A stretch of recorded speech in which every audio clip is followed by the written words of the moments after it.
Everyone in life gets knocked down.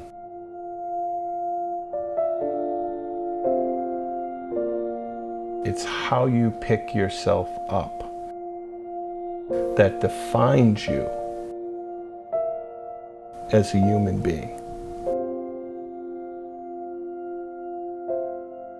And let me repeat that.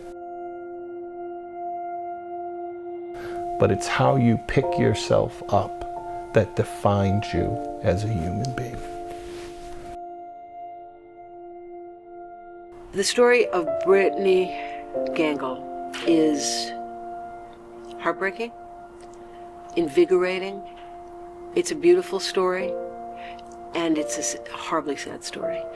Brit was this great kid. She really had this spirit. She loved life.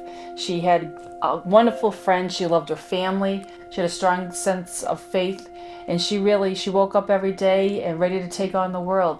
But she really cared about people. She really wanted to help those that needed help. She was one of those kids that was always for the underdog.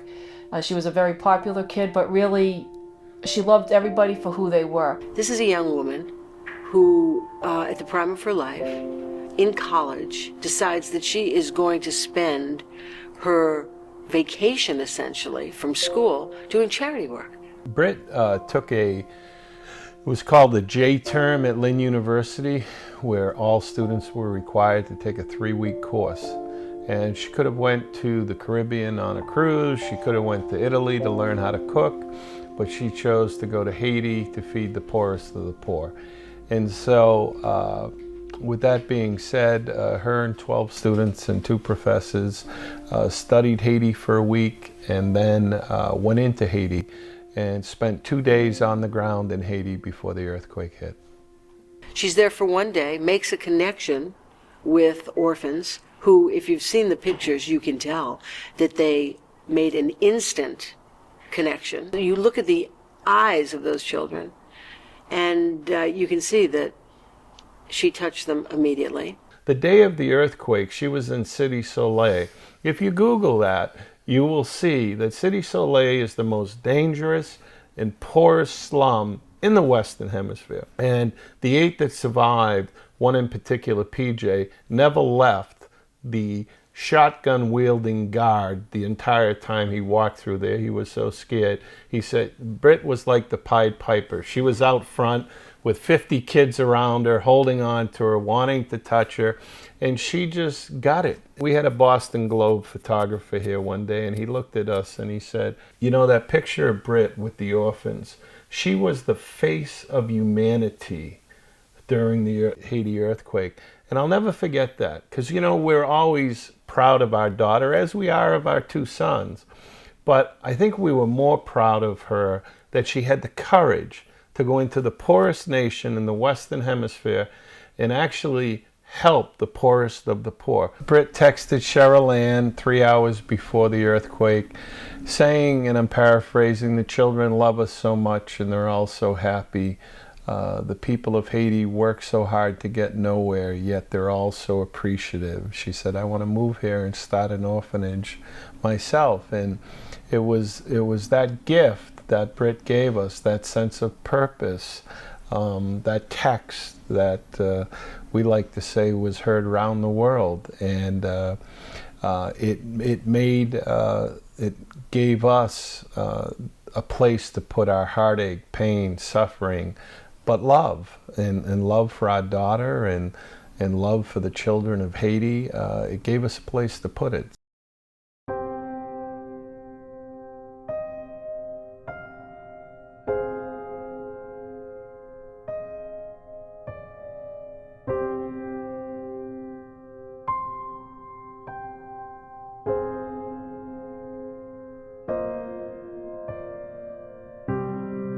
When you don't know the victim, it's a little easier to detach. You always, and I don't care who you are, if you're a good journalist, it is impossible for you to, doesn't matter. You connect to the human condition. When you know the person about whom you are reporting, it's that much more challenging. How did you know Brittany? There's no such thing as a coincidence. I firmly believe that. I met the general manager on a flight of Channel 5 down to see the Red Sox at spring training. Len was on a plane, sat next to my news director. They start to chat about journalism. And I was telling her about Brit wanting to be a communications major. She said, oh, send her down to the station for a day. And that's what she did. And she shadowed Susan. And Brittany comes in. And Brittany was amazing. She, here's a teenager who had such a great sense of herself. She was fun. She had spirit. She was beautiful. And you could tell by talking to her that she was beautiful in her heart. I want to go back, though, because I think this is sort of important, Matt. I didn't find out who Brittany was, per se. The young woman who'd been here at the station. Right. I was wondering that. Until Len told me, live on television. I was going to do my 10 o'clock update, which I do every morning here at Channel 5. And as I was walking from the newsroom to the studio, someone on our assignment desk yelled, they found her. I was on my way to go do a 30-second update that they were still searching for Brittany Gengel of Rutland, Massachusetts. And they're yelling to me, they found her, ABC, CNN, they found her. Susan, just go on the air, they found her. We're going to try to get her family on with you. And my heart's pounding, and I get down to the newsroom, and breaking news, and I'm on, and breaking news from Haiti, and the good news is they found Brittany Gengel, and she's been missing since the earthquake, and they're saying to me, stretch, we're trying to get her family on the phone with you. And they say in my ear, her father, Len Gengel, is on the phone. So I'm live on television, and I say, and we're thrilled to have her father, Len Gengel, joining us now. Len, such wonderful news. And he says, Susan, we are ecstatic. And he's, of course, thrilled. And then he says to me, live on television. And of course, Brittany always talked about her time with you at the station.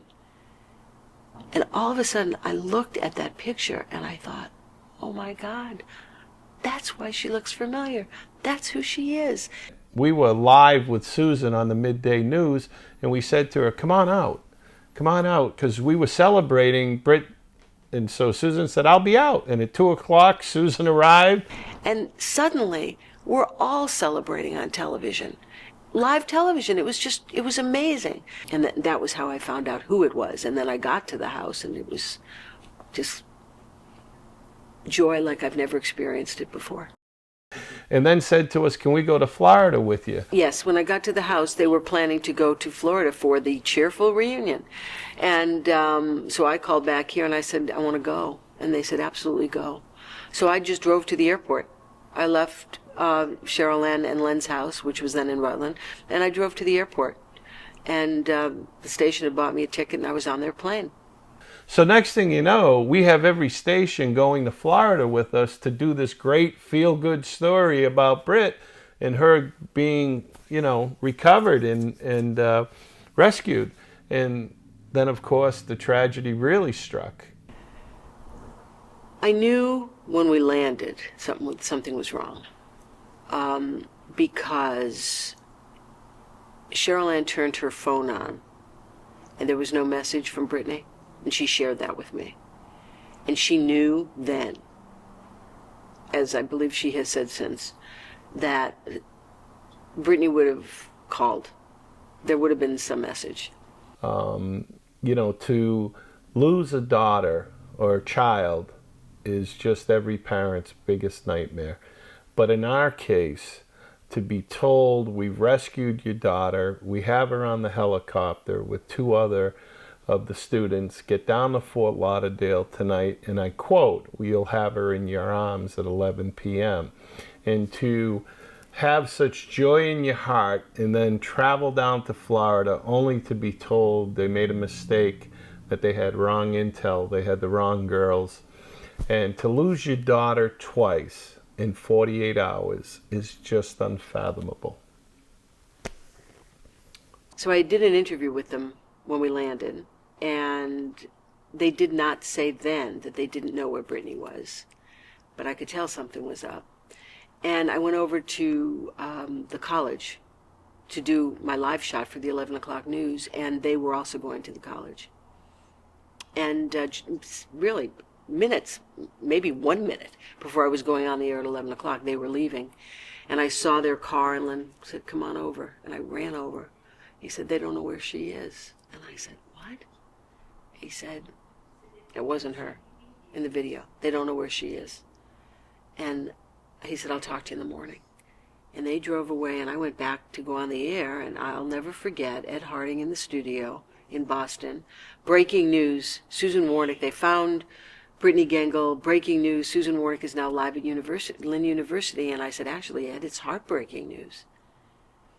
All I wanted to do at that moment is I still get emotional thinking about it. I can't begin to explain how this has touched my heart. And I know everybody's. All I wanted to do at that point is I wanted that family to get their daughter back. And at the time, Len Gengel said, I'm going to build that orphanage. And we all said, yes, you are, Len. You're going to build that orphanage. And then we'd all look at each other and we'd go, poor man. He's not going to build an orphanage. And then he built the orphanage. And that's really how it started. We had 100 or so men working for a 2-year period. It took us 2 years to build Brit's orphanage. With just a great team effort. Cherylann ran the fundraising back home, and we raised $1.5 million. And it cost a little over $2 million to build Brit's orphanage. And Cherylann and I made a decision to sell some real estate that we had owned, and also to cash in our 401k retirement plan. I like to joke and say to Cherylann that I built her a beautiful home down in the Caribbean.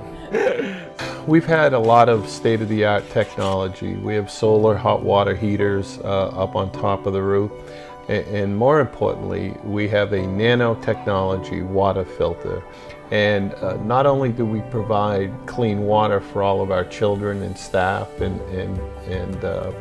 missionaries that come down, but we also provide clean water for the mountain community every night at 5 p.m. There are hundreds of people come with their buckets and 5-gallon buckets, and off they go with their clean water. So we try to be good neighbors. We've designed an orphanage shaped in the letter B for Be Like Brit. It's 19,000 square feet, symbolic of her 19 years on this earth. When I tell you tens of thousands of people donated to Be Like Brit, and from all over the world, never mind the country, whether we go out to dinner and the waitress hands us all her tips and says, this is for BLB. Or the college kid sending $5, and you know that's his last money, but he wants to be like Brit. I believe that's so important for young people to understand that it's going to make you feel better about who you are when you give back to your community. What is your favorite thing in the whole world? Ki sa bagay pi prefere nan tout monde. Ki bagay ou pi reme? I love you, be like Brit. Be like You love Be Like Brit? How much? Show me how much with your hands. How Combien much? montre nous avec main ou This combien ou much? reme? That much? Yes. This is very hard to explain. Brit tried to do it in her text when she said, the children love us so much. There's an unconditional love that these children give you that you feel it, you want to give it back but don't know how. And these kids and I don't mean just these kids, I mean Haitian children, and they just want to be held. They just want to be hugged. They want to feel you. They want to touch you. And that love and that the compassion that you're giving them and they're giving you is just undescribable. But when you're down there, it's just about people being with people. And it's really a beautiful thing in that they just want to be with you. You get to color together. You can build with Legos together. You can go outside and play basketball together. And you don't need things. It's just about time. And it's just about humans being with humans. And whether it's in Haiti or whether it's here in Worcester, Massachusetts, it's really beautiful. And it's just this beautiful spirit that they have. So we have fallen in love, with the Haitian culture and the people. And so we feel again that Haiti has given us more than we've given Haiti. People will say to us, why Haiti? We've got so many problems in America. And I agree. I agree. We do have problems in America. But the big difference between America and Haiti is, in America, you have a welfare system and a social security system. In Haiti, I've seen with my own eyes, 45 trips in 2.5 years, I've seen too many needless deaths. I've seen too many people die because of lack of medical care, just basic medical care. The amount of children that die because they don't have a malaria pill when they get bit by a mosquito is reprehensible. And so in a world where we can pick up a phone and send a message around the world, innocent children should not be dying. And so when people say to me, why Haiti? And I look at them and I just tell them, because education is not a right. Medical care is not a right. Lunch, dinner is not a right. And so that is why our passion and our love is for this country. I think people get confused with faith and God and heartache because they look at us. And I'll never forget a gentleman, a very regarded gentleman who has authored many, many books by many, many famous people. And we were talking to him about writing Heartache and Hope in Haiti with us. And he looked at me and he said, I had a family member killed in St. Louis. And he said, how do you keep the faith? He goes, I don't understand. And I looked at him and I smiled. And I said, do you think God killed Brittany? Do you think God killed 300,000 people in 20 seconds? Do you think that was God's wish? I said, it was an earthquake. So our faith in God is irrevocable, And we always say faith, hope, and love. Faith in God, but hope that we get to spend an eternity with Brit.